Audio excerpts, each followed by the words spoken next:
Good morning, dear students. Welcome to EVS class. Today we will discuss a new chapter of your EVS book, Chapter 32 Environmental Pollution. बच्चों, ये जो chapter है वो बहुत ही interesting chapter है क्योंकि ये हमारी रियल लाइफ से काफ़ी रिलेटेड है।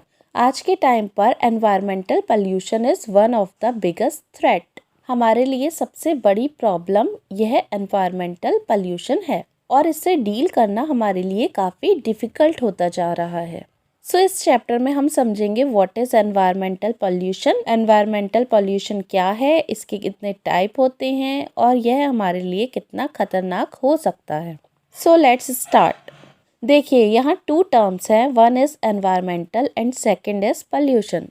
सो सबसे पहले हम देखेंगे व्हाट इज़ एनवायरमेंट। एनवायरमेंट क्या है? Environment is everything which surrounds you and affects your life. वो सारी चीज़ें जो आपके सराउंडिंग में हैं, आप अपने आसपास देखते हैं और जो आपकी लाइफ को इफ़ेक्ट करती हैं, वो सारी चीज़ें ही एनवायरनमेंट का पार्ट हैं। जैसे आपकी टेबल, चेयर, सोफ़ा, अलमीरा, TV, books, black board, chalk, everything, सब कुछ एनवायरनमेंट का पार्ट है।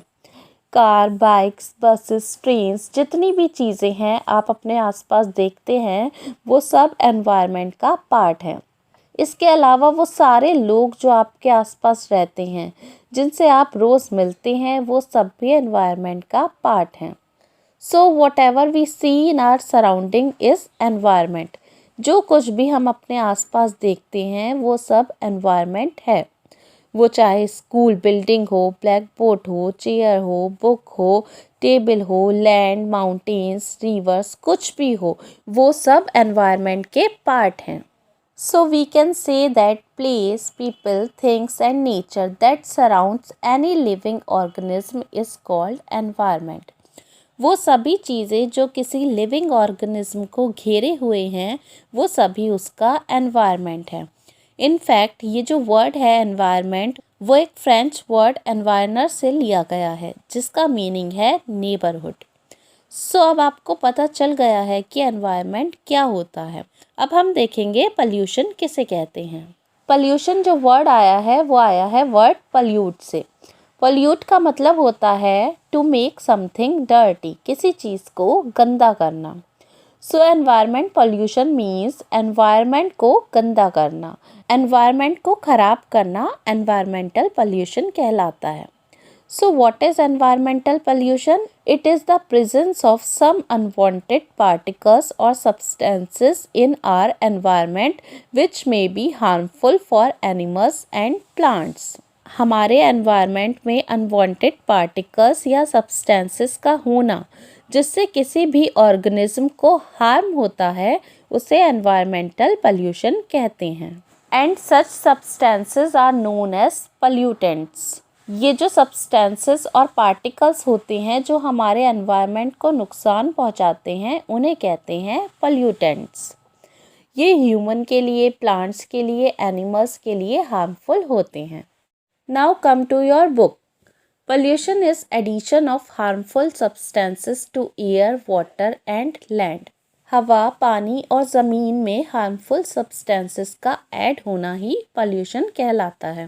These harmful substances are known as pollutants. और ये जो harmful substances ऐड होते हैं, उन्हें हम कहते हैं pollutants. There are 4 kinds of pollution: air, water, noise and soil pollution. वैसे तो पोल्यूशन कई टाइप्स का होता है, बट अभी हम ओनली 4 टाइप्स पढ़ेंगे: air pollution, water pollution, noise pollution and soil pollution. First is water pollution. Water pollution means पानी में होने वाला pollution. Water is one of the valuable resources provided to us by nature. We use water for so many purposes and while doing so we also make water very dirty. पानी हमारे लिए बहुत ही ज़रूरी है। हम अपने ज़्यादातर कामों को करने में पानी का यूज़ करते हैं और ऐसा करते हुए हम पानी को गंदा भी करते हैं। So making the water dirty by the addition of substances called pollutants is called water pollution. Water में हार्मफुल सब्सटेंसेस का ऐड होना, जिससे वाटर की क्वालिटी ख़राब हो जाती है, डिग्रेड हो जाती है और वो किसी काम में यूज़ नहीं लाया जा सकता। सो उसे हम कहेंगे वाटर पॉल्यूशन। और वो हार्मफुल सब्सटेंसेस जो वाटर में ऐड होकर वाटर की क्वालिटी को ख़राब करते हैं, उसे हम कहेंगे water pollutants. Water pollution is caused due to both natural and human made factors. Water pollution natural और ह्यूमन मेड दोनों फैक्टर्स की वजह से होता है। नेचुरल वो जो हमें नेचर से मिले हैं, हमने नहीं बनाए, और ह्यूमन मेड इंसानों द्वारा बनाए गए। मीन्स नेचुरली भी वाटर पॉल्यूट होता है और कुछ ह्यूमन एक्टिविटीज़ ऐसी हैं जिनकी वजह से वाटर पॉल्यूट होता है। An important natural polluting factor is storm. Storms usually cause mud, soil, and other harmful particles to dissolve in water. In this manner, water becomes unfit for consumption. सबसे important और main natural polluting factor है storm. जब आंधी या तूफान आता है तो वो अपने साथ मिट्टी, रेत और अदर हार्मफुल पार्टिकल्स को उड़ाकर ले जाता है, जिससे मिट्टी, रेत या other harmful particles water bodies में जैसे रिवर्स में, लेक्स में, ओशियंस में या पॉन्ड्स में घुल जाते हैं और पानी को गंदा करते हैं, जिससे वो पानी किसी भी काम में नहीं लाया जा सकता। Water pollution is caused by human activities. The most common and widely prevalent human activities that cause water pollution are ऐसी बहुत सारी ह्यूमन एक्टिविटीज़ हैं जिनकी वजह से वाटर पॉल्यूट होता है। यहाँ कुछ एक्टिविटीज़ दी गई हैं जिनकी वजह से सबसे ज़्यादा वाटर पॉल्यूशन होता है। Dumping chemical waste from factories, household waste and sewage into ponds, rivers and lakes. Factories से निकलने वाले केमिकल्स जब वाटर बॉडीज़ में चले जाते हैं तो उससे वाटर पॉल्यूशन होता है। घरों से निकलने वाला कचरा खुली नालियों में फेंकने की वजह से वाटर पॉल्यूशन होता है। लोग गार्बेज खुली नालियों में फेंक देते हैं, जिससे वो वाटर बॉडीज़ में पहुंच जाता है और उन्हें गंदा करता है। Next, leakage from oil tankers. Oceans और सीज में जब ऑयल टैंकर्स को ले जाया जाता है तो कभी कभी जो टैंक्स होते हैं वो लीक हो जाते हैं और वो तेल पानी में मिल जाता है, जिससे वाटर पॉल्यूटेड हो जाता है। Next, washing clothes and bathing cattles in rivers, stream, ponds and lakes. Water bodies जैसे रिवर्स, स्ट्रीम, पॉन्ड्स या लेक्स में कपड़े धोने या एनिमल्स को नहलवाने से भी वाटर पॉल्यूशन होता है। Drinking polluted water causes disease like jaundice, typhoid and gastroenteritis. Polluted water पीने से कई तरह की डिसीजेस होती हैं जैसे जॉन्डिस, टाइफॉइड और gastroenteritis. Water pollution affected not only human but plants and animals too. Plants and animals that live in or use polluted water become weak and die slowly. Water pollution का प्रभाव सिर्फ इंसानों पर ही नहीं पड़ता बल्कि plants और एनिमल्स पर भी इसका प्रभाव पड़ता है।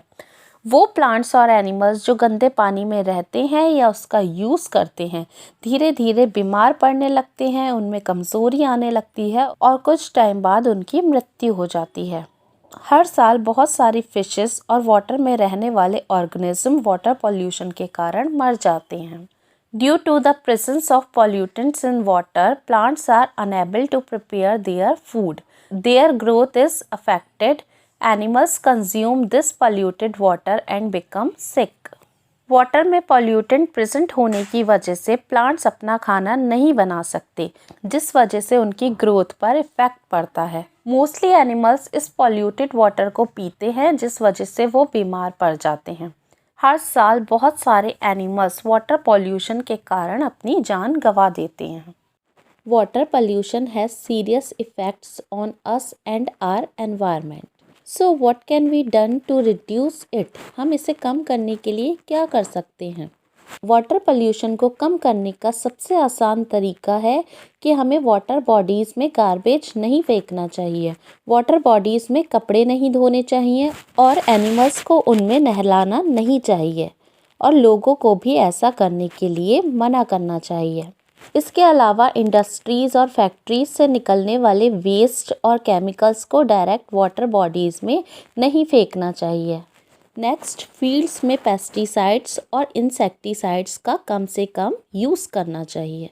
So students, that's all for today. Thank you. God bless you all.